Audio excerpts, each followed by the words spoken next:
लगे छै अपने सबके मिथिला संस्कार पर स्वागत करे छै। एकटा सीताहरण के सोहर दै छै से सुनू। कोने बंसी यारान भेल के हरि लेलनी रे ललना रे कोने पक्षी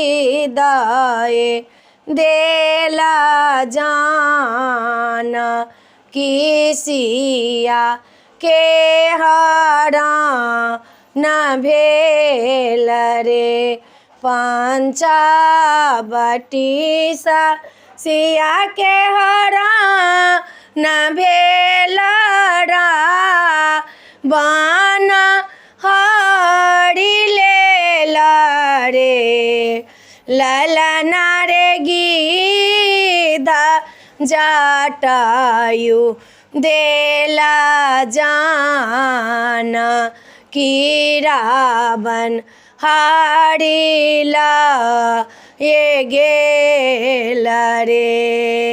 रामचंद्र व्याकुल भेलनि सीते पुकार करू रे ललना रे कोने बना सीता रानी गेला जनकपुर कोना जा ये बड़े एक कोस गेला राम दुई कोस भेटल गिद्ध राजा रे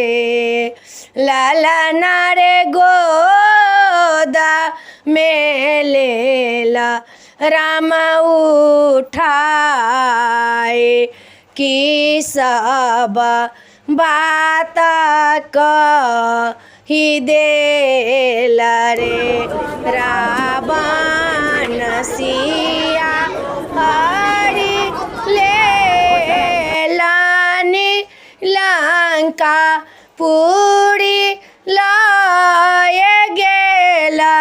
रे ललना रे सीता